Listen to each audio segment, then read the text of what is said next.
Muy bien, buenas tardes con todos. Yo soy el Dr. Carlos Espino. En esta oportunidad vamos a hablar acerca de las valvulopatías. Las valvulopatías es un tema frecuente, preguntado, no solamente porque producen soplos cardíacos, sino porque tienen un tratamiento quirúrgico y terminan muchas veces implantándose una válvula, sea mecánica o sea biológica. En esta oportunidad vamos a repasar 4 valvulopatías que son las más frecuentes. Valvulopatía aórtica y mitral, estenosis aórtica, insuficiencia aórtica, estenosis mitral e insuficiencia mitral. Solamente las 4 que son las más frecuentes y que les pueden preguntar. Vamos a comenzar con la estenosis aórtica. La estenosis aórtica es una patología que se da porque hay una limitación en la apertura de la válvula durante la sístole. La válvula no se abre bien durante la sístole. Las causas más frecuentes puede ser una degeneración cálcica en los ancianos, ¿no? Las válvulas empiezan a degenerar por la edad. Puede ser reumática, o puede ser a consecuencia de una fibra reumática. Usualmente esto vemos más en países en vías de desarrollo.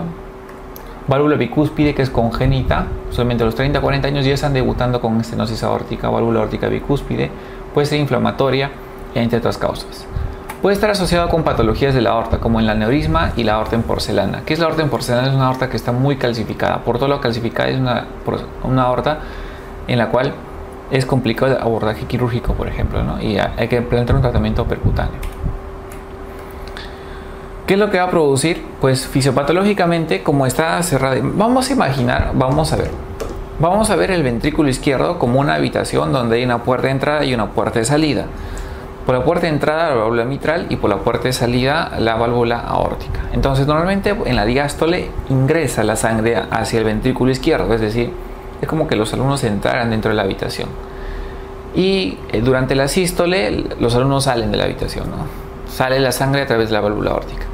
¿Qué pasa si nosotros cerramos parcialmente o casi totalmente la válvula aórtica, la puerta de salida? La gente que quiera salir pues se va a tener que pelear, se va a tener que salir en fila india, no lo sé, pero van a tener mucha dificultad para salir. Eso se llama aumento de la postcarga, aumento de la resistencia a la salida. Entonces, ¿cómo compensa el corazón? El corazón compensa aumentando la fuerza de salida. ¿Y cómo aumenta la fuerza de salida? Pues engrosa las paredes. Las paredes se hacen más gruesas y puede bombear la sangre para que salgan hacia la aorta. Entonces, si eso haríamos con los alumnos, ¿cómo sería, no? A todos los metemos, los empujamos. No, eso no pasa en la vida real, pero sí pasa en el corazón, que los eritrocitos salen con más fuerza por ahí. Entonces, ¿esto qué va a generar? Un ventrículo izquierdo bien grueso y un ventrículo izquierdo que tiene mucha presión. Entonces, esta presión se va a transmitir hacia la aurícula izquierda y va a generar crecimiento de la aurícula izquierda. Puede ser sintomática o puede ser asintomática. ¿Qué es lo que preferimos? Que sea asintomática, porque cuando es sintomática estamos hablando de que ya pronto se va a morir. Miren ustedes, hay que recordar las válvulas. Tenemos válvulas auriculoventriculares. La válvula mitral tiene 2 velos, velo anterior y velo posterior, y la válvula tricúspide tiene 3 velos, velo septal, anterior y posterior. Y las válvulas sigmoideas son 2, aórtica y pulmonar. La que está más anterior es la pulmonar, que tiene 3 velos, y la posterior, que es la válvula aórtica, que tiene también 3 velos. Los velos de la válvula aórtica se van a llamar coronarianos, dependiendo si tienen las arterias coronarias, es decir, coronariano derecho, coronariano izquierdo o no coronariano.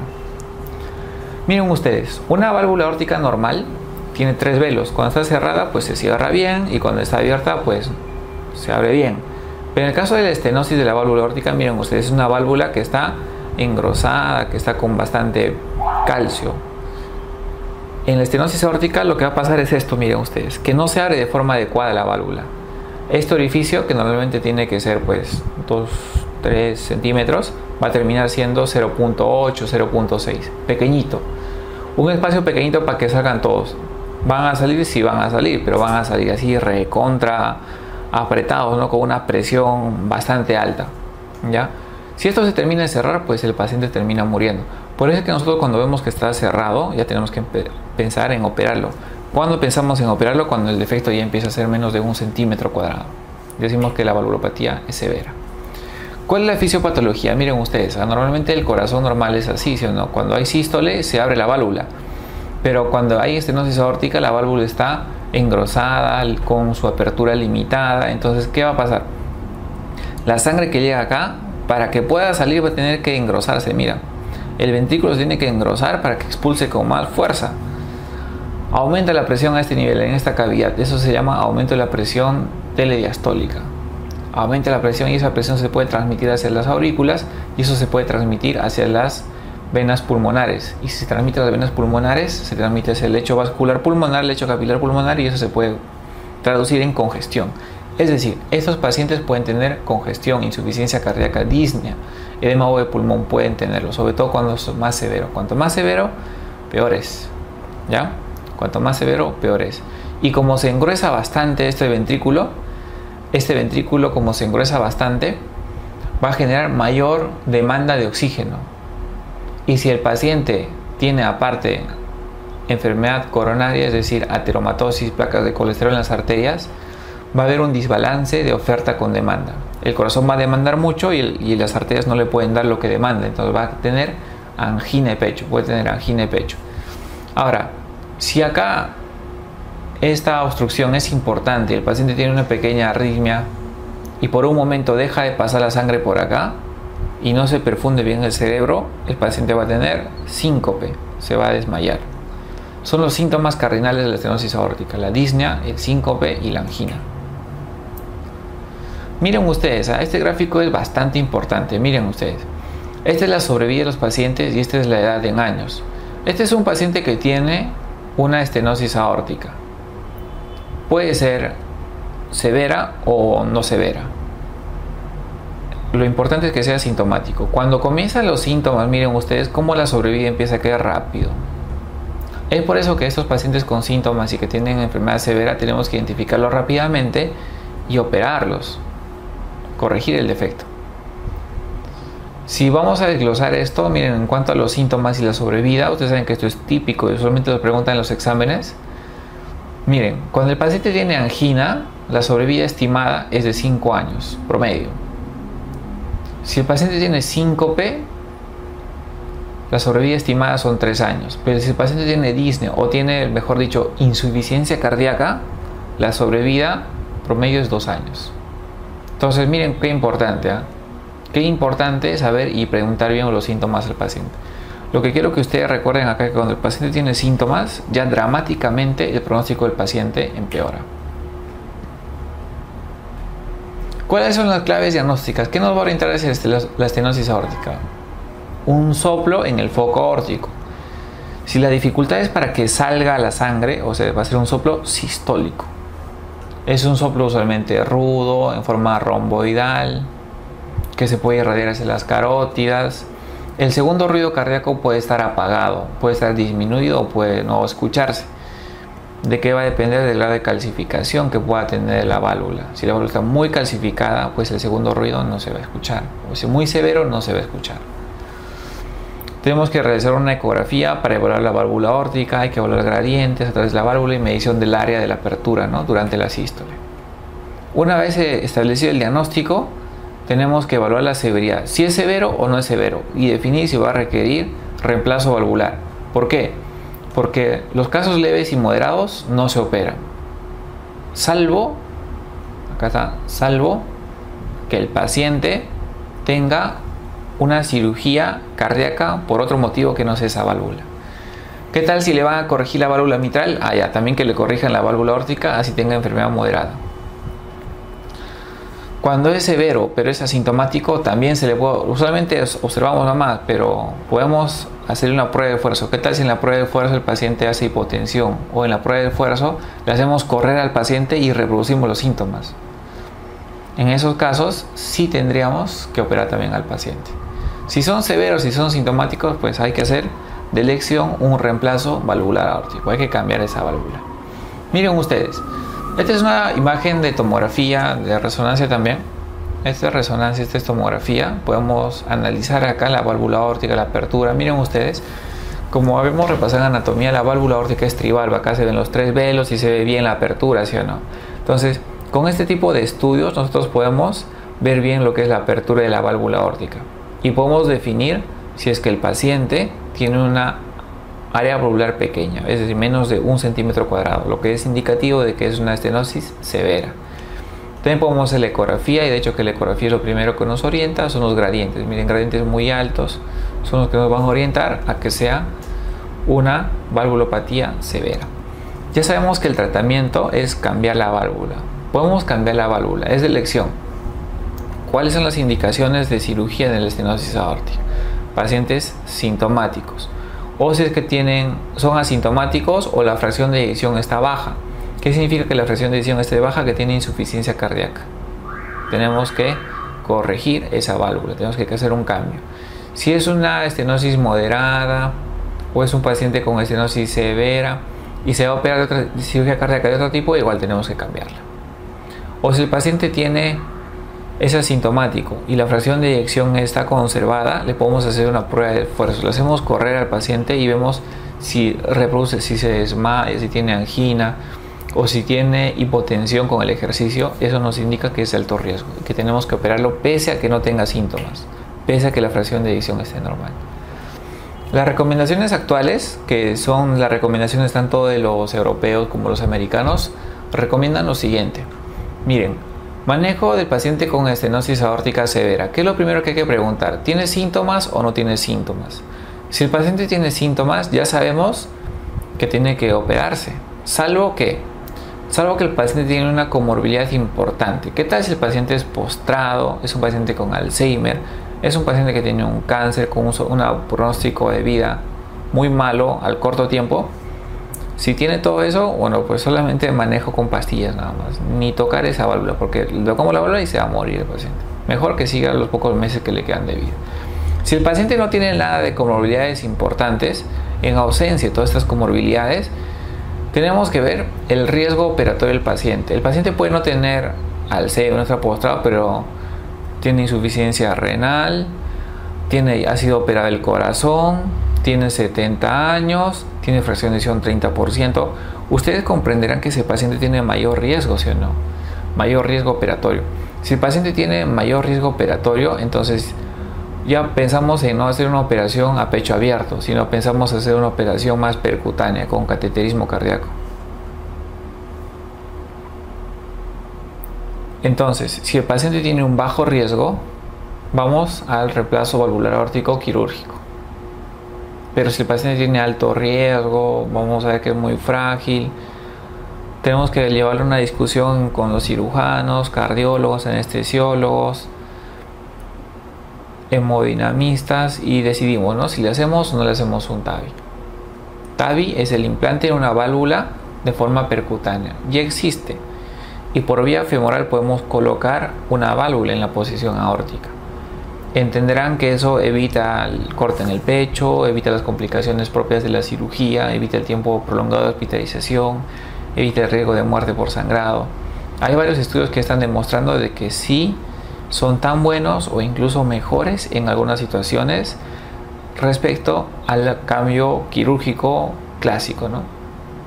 Entonces, primero preguntando los síntomas. Si el paciente es un paciente ya postrado crónico con mal pronóstico, no hacemos nada, manejo médico nomás. Si el paciente sí tiene buen pronóstico de vida y vemos que su riesgo operatorio es bajo, entonces le planteamos de frente cirugía a pecho abierto, porque es de elección. Si el paciente tiene alto riesgo y tiene comorbilidades importantes, hay que estar planteándonos la posibilidad de hacerle un TAVI, un implante percutáneo de la válvula. O si no, pues ya, pues si no se puede TAVI porque la anatomía no es favorable, ya pues le operamos, con riesgo, pero le operamos. ¿Qué pasa si el paciente no tiene síntomas? Nos tenemos que preguntar cómo está la fracción de eyección. Si la fracción de eyección es baja, menos del 50%, así no tenga síntomas, reemplazo valvular aórtico quirúrgico. Si el paciente no tiene fracción de eyección baja, es decir, su fracción de eyección está bien, pero no tiene síntomas, tenemos que preguntarnos si el paciente puede hacer una prueba de esfuerzo o no, si le podemos hacer correr o no, una prueba de ejercicio. Si en la prueba de ejercicio cae la presión o se presentan síntomas, cambio valvular aórtico. Pero si el paciente no puede poder hacer una prueba de esfuerzo, no puede caminar mucho, tenemos que observarlo. Hay que observarlo por un tiempo, hay que observarlo. Ya cuando sea sintomático, recién lo operamos. O cuando baje la fracción de eyección, ahí recién lo operamos. Porque el paciente puede quedarse, como les había comentado, asintomático severo, puede estar bastante tiempo. Recién cuando se presentan los síntomas, ahí recién la expectativa de vida baja y recién se benefician de la cirugía. Miren ustedes, normalmente colocar una válvula, vamos a ver si tenemos en el siguiente, no, vamos a ver ya. Normalmente colocar una válvula es abrir el pecho, hacer un corte en la aorta, sacar la válvula, sacar el calcio que está bien enfermo y colocarle una válvula protésica. Tratamiento quirúrgico habitual. Cuando hacemos un tratamiento percutáneo, a través de las arterias entramos y le colocamos la válvula sin abrir el pecho. Eso se llama tratamiento percutáneo. Y se le puede colocar a diferentes modelos para colocar esas válvulas. Esta, por ejemplo, se llama Coreval. Esa se llama Star Edwards. Y se colocan en el Perú, se colocan. ¿Para quién están reservados estos? Para los pacientes que tienen un riesgo quirúrgico prohibitivo. Miren ustedes, prohibitivo. Prohibitivo. Implante percutáneo. Prohibitivo significa que no lo pueden operar al paciente, porque si lo operan, lo tocan, se va a morir. En ese caso está indicado colocarle clase 1. Si el paciente tiene alto riesgo operatorio, da igual hacerle una cirugía abierta o da igual colocarle un TAVI. Cualquiera de los dos. Obviamente que se van a ir por el TAVI, ¿no? Porque quién se va a jugar porque le abran el pecho. Si el riesgo es intermedio, lo indicado es hacerle una cirugía abierta y cambiar la válvula. Pero ya hay estudios que dicen que se puede hacer en pacientes con riesgo intermedio una colocación de una válvula transcatéter, una válvula percutánea. La indicación es menor, pero ya se puede hacer cuando el riesgo es intermedio. Pero cuando el riesgo es bajo, es mejor colocarle una válvula de forma quirúrgica. Pues es importante que antes de someterle a un paciente con valvulopatía tenemos que definir bien el riesgo que tiene este paciente. Otro cuadro clínico es la insuficiencia aórtica. Si por un lado la estenosis, si tenemos nuestra puerta, ¿no? Tenemos nuestra aula con una puerta de entrada que es la válvula mitral y la puerta de salida que es la válvula aórtica. En el caso de la estenosis no se abría, ¿sí o no? Y todos se peleaban para salir. En el caso de la insuficiencia también la puerta no cierra bien. La puerta no cierra bien y los que han salido regresan. Eso no se podría entender mucho con los alumnos, ¿no? Pero sí se puede entender con la sangre. ¿Por qué? Porque cuando uno bota la sangre a través de la válvula aórtica, hay más presión en el ventrículo que en la aorta, por eso sale. Pero cuando la presión en la aorta es mayor que en el ventrículo, por toda la sangre que está saliendo, al ser la presión aórtica mayor que la del ventrículo, eso cierra la válvula. Y si es una válvula competente, sana, no va a regresar la sangre. Pero si es una válvula insuficiente, la sangre va a empezar a regresar al ventrículo. Entonces la insuficiencia aórtica es un defecto en la válvula por el cual la sangre regresa de forma normal de la aorta hacia el ventrículo. ¿Ya? Es una incapacidad de la válvula aórtica para mantenerse cerrada durante la diástole. Durante el llenado, ¿no es cierto? El llenado de las cavidades. Condiciona un reflujo de sangre de la aorta hacia el ventrículo izquierdo. Tienes múltiples causas. Las causas pueden ser de origen valvular o pueden ser de origen aórtico. Por ejemplo, de origen valvular degenerativo por la edad, lo más frecuente, ¿no? Válvula bicúspide. Válvula bicúspide, que significa que ya de nacimiento, en vez de tener 3 velos, tiene 2 velos. Eso también va a causar insuficiencia valvular. Endocarditis. ¿Qué tal si viene un germen, destroza la válvula? Se va a generar problema para que se cierre. Traumático, la fiebre reumática, consecuencia de la fiebre reumática que aún se ve en países en vías de desarrollo. Si ustedes tienen un paciente que tiene patología de válvula mitral y de válvula aórtica, sospechen que eso es de origen reumático, porque la fiebre reumática es así. La cardiopatía reumática afecta a válvula mitral y válvula aórtica. Pero ya también, enfermedades de la aorta también pueden producir insuficiencia. ¿Cómo así? Imaginen que la aorta se dilata tanto de que no se puede cerrar. No se puede cerrar por un problema de la válvula, sino porque se abre tanto que la cavidad no se puede cerrar con una pequeña válvula. Pues si la aorta se abre por un aneurisma, la válvula no va a crecer, la válvula no crece. Entonces los aneurismas del Marfan, por ejemplo, las disecciones que generan dilatación de la aorta van a generar insuficiencia aórtica. Como quiera que la sangre empieza a regresar hacia el ventrículo, el ventrículo cada vez empieza a tener más sangre, y al tener más sangre se empieza a dilatar. Y también dilata la cavidad que está detrás del ventrículo. ¿Cuál está detrás del ventrículo? La aurícula izquierda. Entonces es una enfermedad que va a dilatar bastante el ventrículo izquierdo y también la aurícula izquierda. ¿Cuál es la fisiopatología? Miren ustedes, está regresando la sangre. Normalmente tiene que estar cerrada en la diástole esta válvula. Hay un huequito por donde está regresando la sangre. La regurgitación aórtica genera sobrecarga de volumen en el lado izquierdo, ventrículo izquierdo. Esto va a generar dilatación ventricular. Cuando se dilata el ventrículo dilatado, ¿qué va a pasar con las paredes? Las paredes, cuando más se abre, cuando más aumenta el radio de una cavidad, la tensión de la pared aumenta y se puede romper. Es la ley de Laplace. Para que no se rompa, se tiene que hipertrofiar. Cuando se hipertrofia, disminuye la tensión de la pared. Es por eso que los ventrículos dilatados generan una hipertrofia, pero es una hipertrofia excéntrica. Es diferente a la hipertrofia de la estenosis aórtica. Genera una hipertrofia compensadora. Inicialmente, en una fase ya cuando el paciente se descompensa, esta hipertrofia ya es inadecuada y va a generar en el paciente insuficiencia cardíaca, disnea, ortopnea, edema de pulmón, shock va a generar, ¿no? Asimismo, como hay hipertrofia, aumenta la demanda y como no sale bien la sangre, probablemente el llenado de las coronarias es deficitario y el paciente puede tener también angina, puede tener disnea, dolor torácico también puede tener. Esto que hemos explicado es cuando es una insuficiencia aórtica crónica. Miren ustedes, vamos a ver un paciente con Marfan, por ejemplo, que tiene una aorta ascendente dilatada. Si es una aorta ascendente dilatada, las válvulas no se van a cerrar de forma adecuada y va a regresar la sangre de la aorta hacia el ventrículo. Regresa hacia el ventrículo empieza a crecer, se hipertrofia de forma compensadora y luego también empieza a regresar la sangre hacia la aurícula izquierda. Entonces se dilata el ventrículo izquierdo, se dilata la aurícula izquierda. Usualmente el paciente puede estar más o menos estable, con una disnea clase funcional 2, más o menos estable. Pero cuando el evento es agudo, digamos una endocarditis que destruye la válvula de forma aguda y regresa la sangre de forma aguda, el ventrículo no va a tener tiempo de abrirse, de dilatarse ni la aurícula. Entonces son ventrículos pequeños, son aurículas pequeñas que tienen mucho volumen. Si tienen mucho volumen en una cavidad pequeña, aumenta bastante la presión. Muchísimo más que cuando es un proceso crónico. Y esto que va a condicionar en el paciente, va a condicionar que se congestione muy rápido. Porque recuerden que toda la presión de la aurícula izquierda pasa de forma retrógrada a los pulmones. Y eso va a hacer que el paciente se congestione, que llegue al edema de pulmón, al shock cardiogénico. ¿Y qué es lo que hay que hacer? Pues hay que rápidamente, de forma quirúrgica, corregir este defecto en la válvula. Sacaremos toda la válvula que está mal y le colocaremos una válvula en su reemplazo, ¿no es cierto? Clínicamente vamos a escuchar pues soplos, un soplo diastólico en posición aórtica, pero también en la placa que vamos a ver una cardiomegalia. La cardiomegalia, cuando se dilatan las cavidades izquierdas, recuerden que la punta del corazón se dirige hacia abajo y hacia la izquierda, miren, hacia abajo y hacia la izquierda.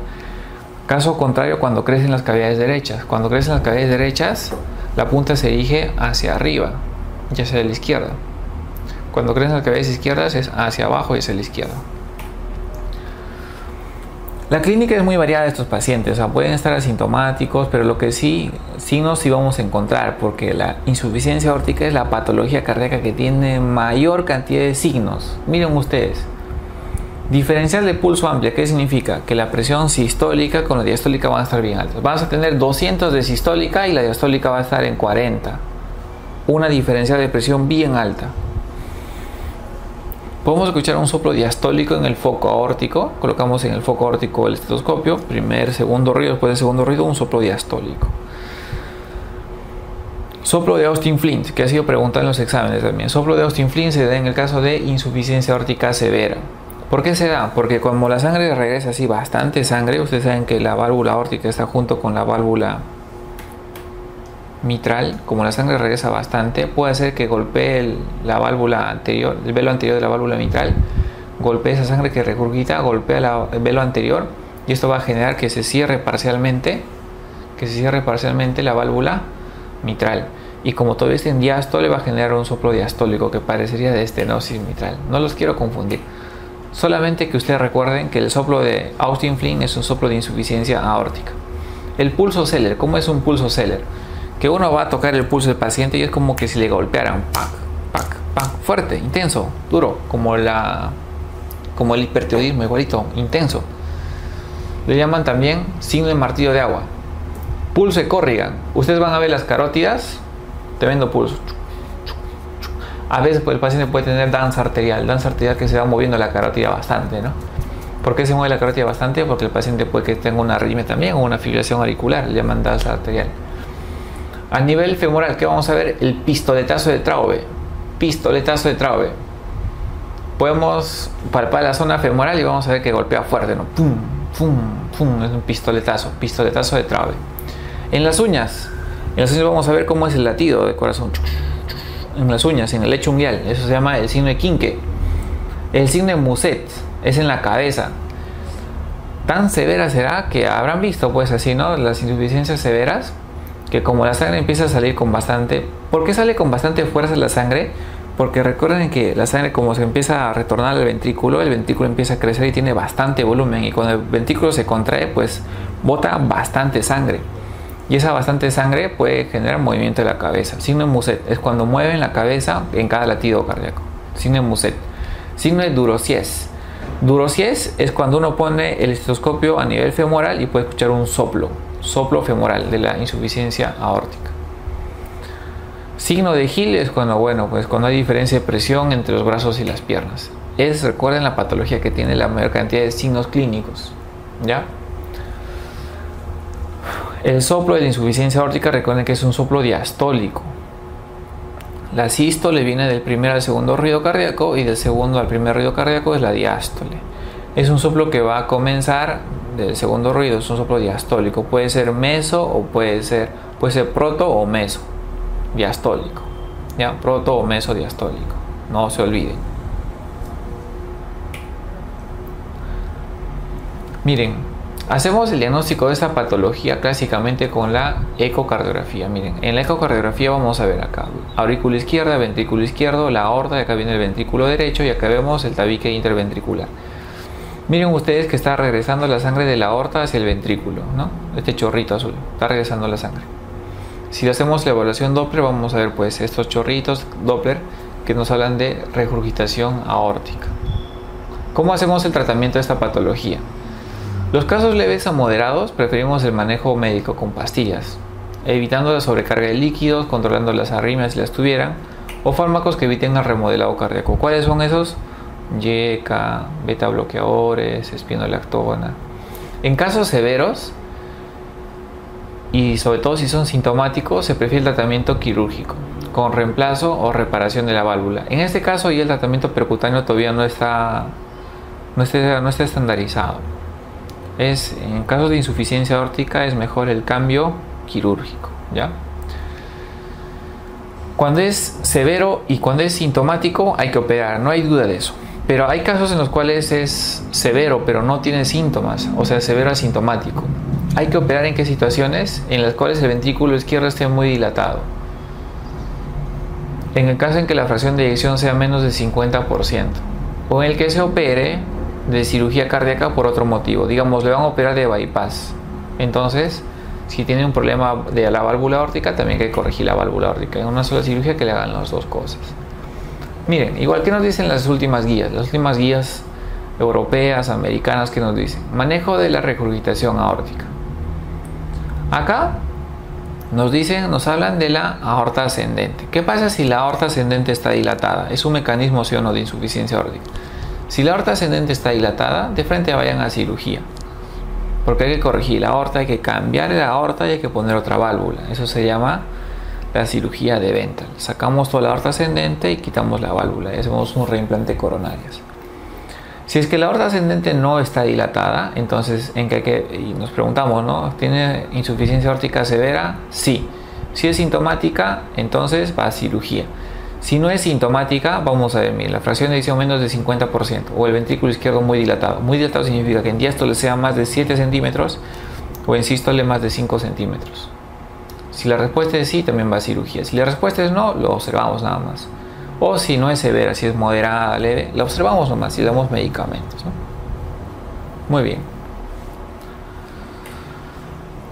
Vamos a pasar a la siguiente patología, que es la estenosis mitral. La estenosis mitral es una patología que también involucra a la válvula mitral. Recuerden que es una válvula que normalmente mide 4 a 6 centímetros y es una válvula que tiene dos velos. Tiene un velo anterior y un velo posterior. Es bicúspide.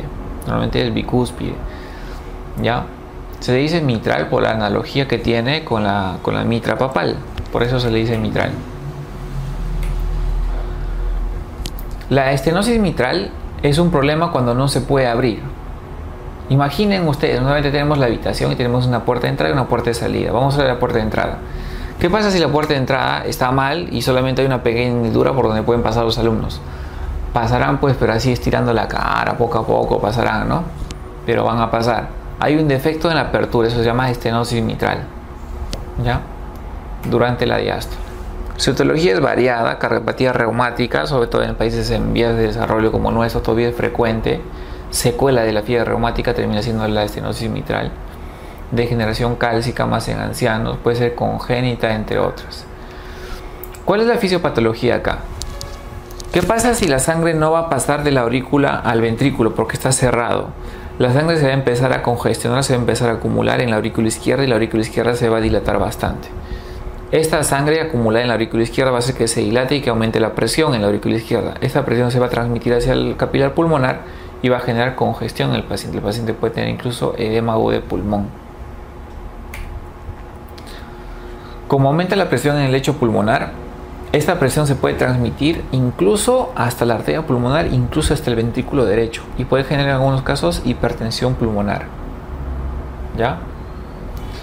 Esos pacientes pueden ser asintomáticos o pueden tener en grados más avanzados disnea, fatiga, les falta el aire, pueden tener arritmia, como la aurícula se dilata bastante pueden tener arritmia, pueden tener edema de pulmón o pueden tener también signos de falla de ventrículo derecho, hipertensión pulmonar en las fases mucho más avanzadas. Esta es la fisiopatología, miren ustedes, aurícula izquierda, ventrículo izquierdo y la aorta. Y acá es el problema, acá hay una obstrucción en la entrada de la sangre. Se dilata la aurícula izquierda y transmite hacia los capilares la presión, ¿no es cierto? Área mitral disminuida, aumenta el gradiente transmitral, aumenta el gradiente transmitral. Aumenta la presión en la aurícula izquierda, va a generar que se dilate la aurícula, eso genera fibrilación auricular, arritmias y también embolias. Y esto aumenta la presión en la aurícula izquierda, también va a generar congestión pulmonar, hipertensión pulmonar, hipertrofia del ventrículo derecho y finalmente falla del ventrículo derecho.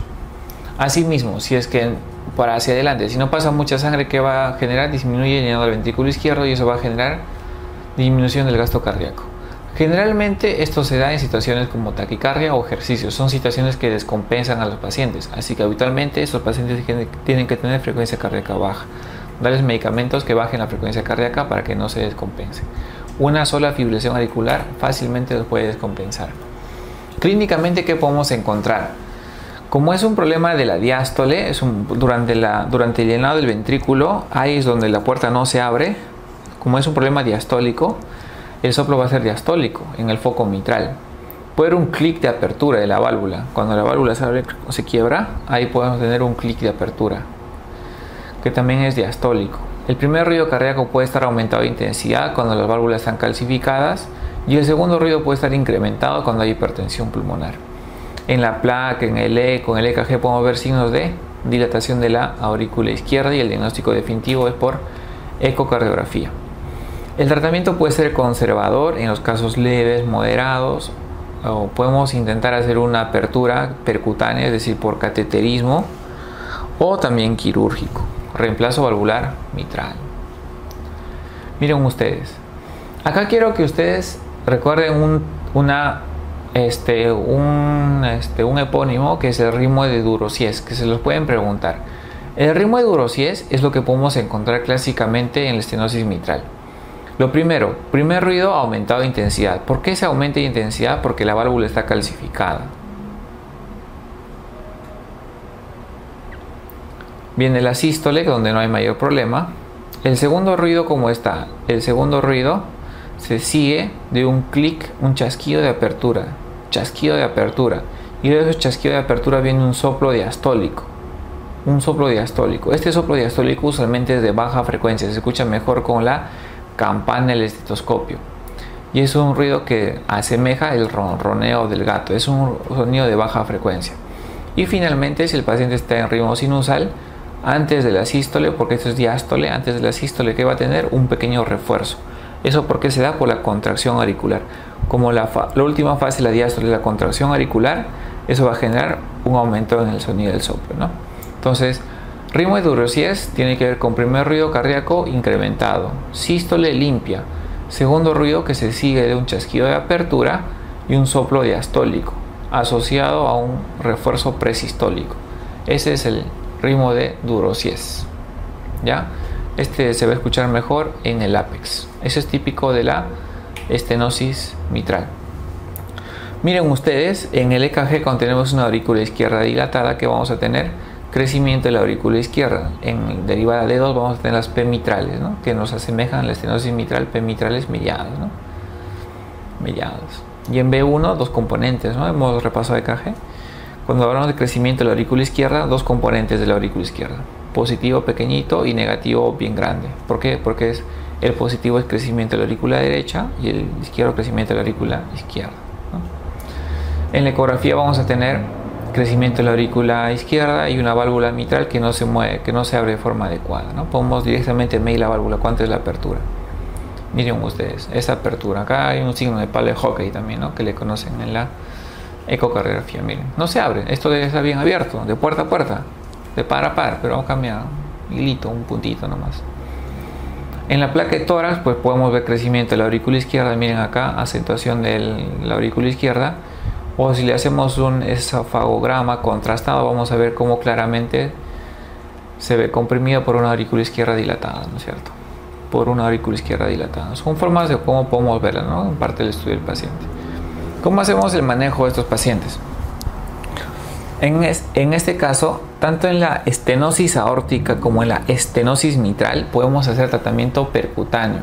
Tratamiento percutáneo, usamos el cateterismo cardíaco, es decir, al paciente no le abrimos el pecho. Ya, tiene indicaciones precisas. Haciendo una evaluación completa del paciente, sobre todo viendo bien la anatomía. Si la anatomía es favorable, vamos a percutáneo. Pero si no es, tiene que ir a tratamiento quirúrgico, colocar una válvula en posición mitral.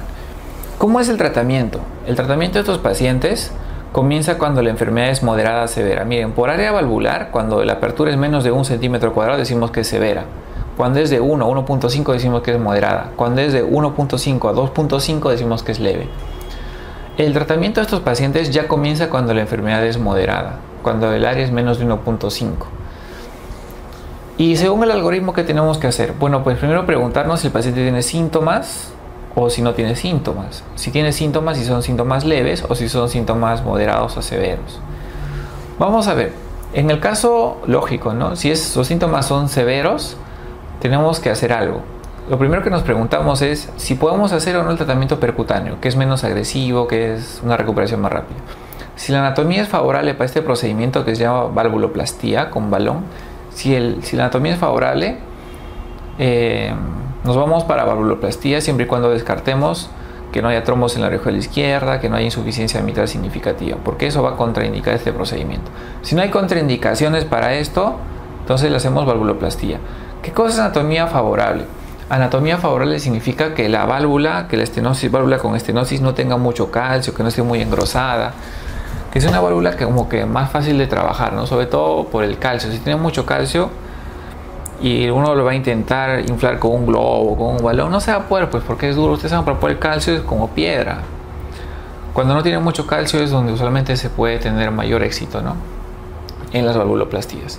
Si no es anatómicamente favorable, pues nos vamos a un cambio valvular quirúrgico.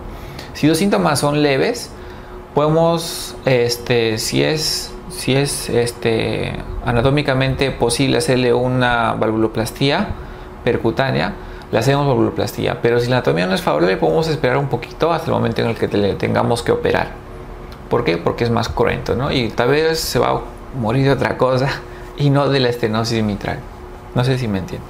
Entonces, cuando son síntomas leves, podemos esperar un poquito la cirugía. La cuestión es cuando el paciente es asintomático. Si el paciente no tiene ningún síntoma, nosotros hacemos una ecografía de rutina y encontramos que tiene estenosis mitral moderada a severa, ¿qué es lo que tenemos que ver? Tenemos que ver si es que esto ha repercutido en el lado derecho, es decir, si tiene hipertensión pulmonar. Si tiene hipertensión pulmonar, igual, vemos si la anatomía es favorable para valvuloplastía, porque si es favorable tenemos que corregirlo.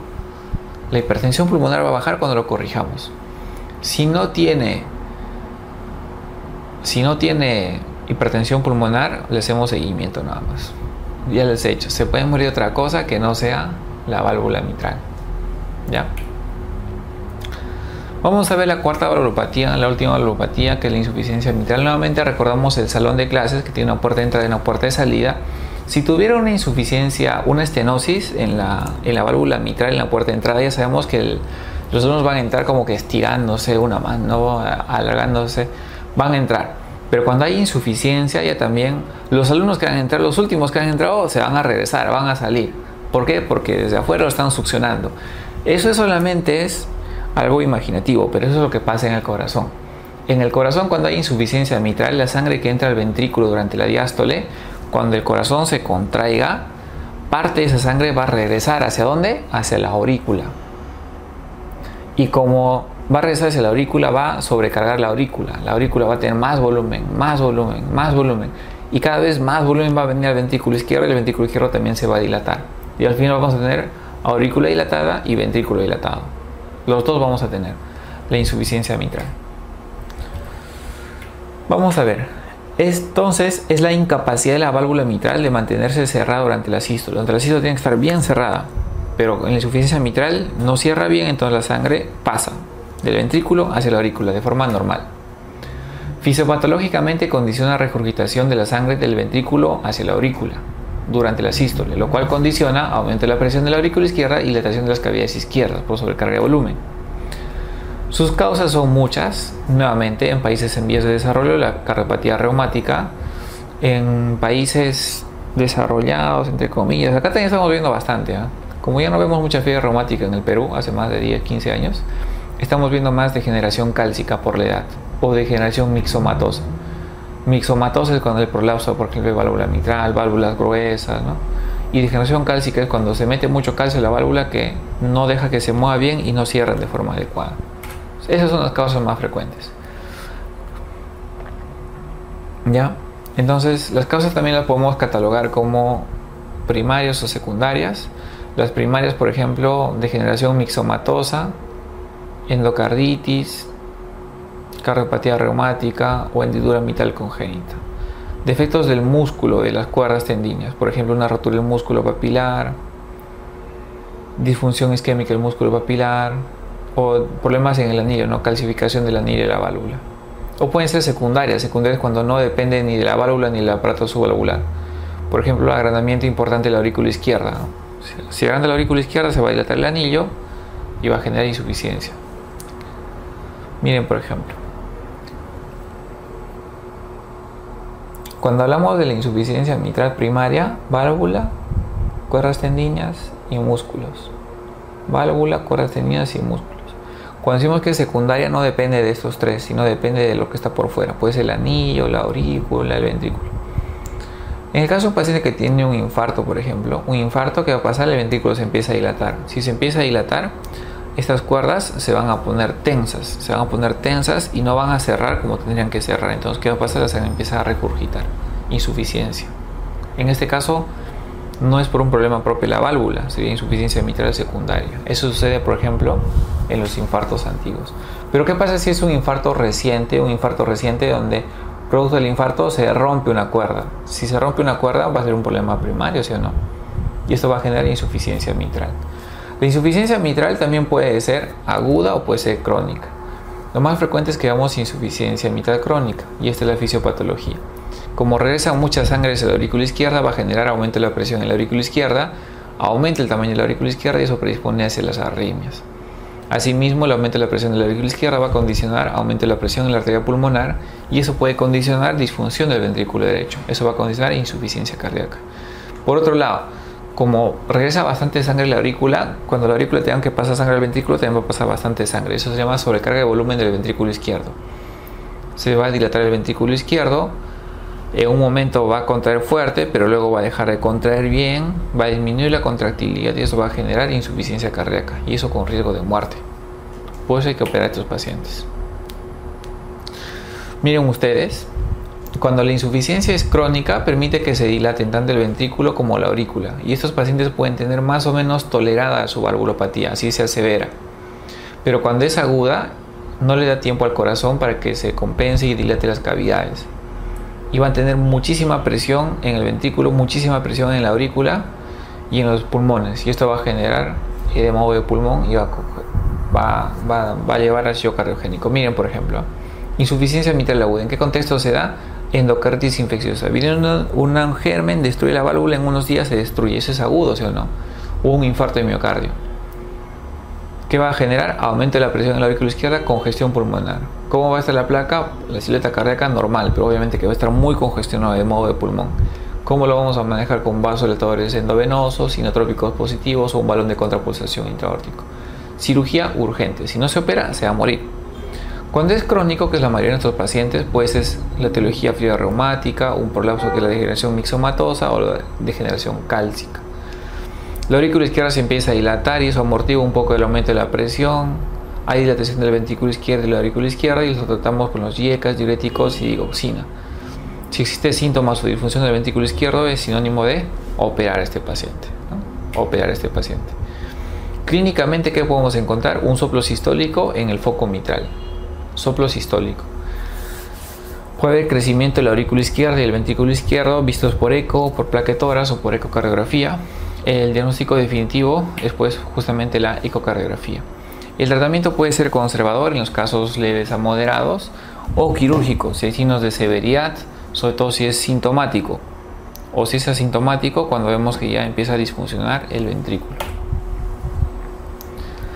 Miren cómo es clínicamente.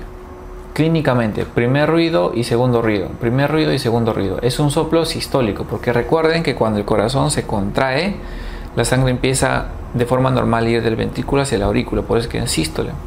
Por eso es que es un soplo sistólico. Soplo sistólico. ¿Ya? Es un soplo pansistólico. Por ecografía vemos así. Recuerden que como se dilatan cavidades izquierdas, la punta se dirige hacia abajo y hacia la izquierda. En el EKG podemos ver signos de crecimiento del ventrículo izquierdo. Miren, recuerden el índice de Sokolov. En la ecografía vamos a ver ese chorrito. Miren, acá arriba están los ventrículos. Ventrículo izquierdo, ventrículo derecho, tabique interventricular. Abajo están aurícula izquierda, aurícula derecha y tabique interauricular. Y vemos cómo regurgita la sangre, del ventrículo hacia la aurícula. Cómo regurgita la sangre. Y eso lo podemos medir y podemos hacer evaluaciones para ver la severidad. Y según la severidad decidimos la cirugía. Estos son los algoritmos de las últimas guías, qué es lo que recomiendan. En verde, ya saben, hay que hacerles una recomendación que se debe hacer.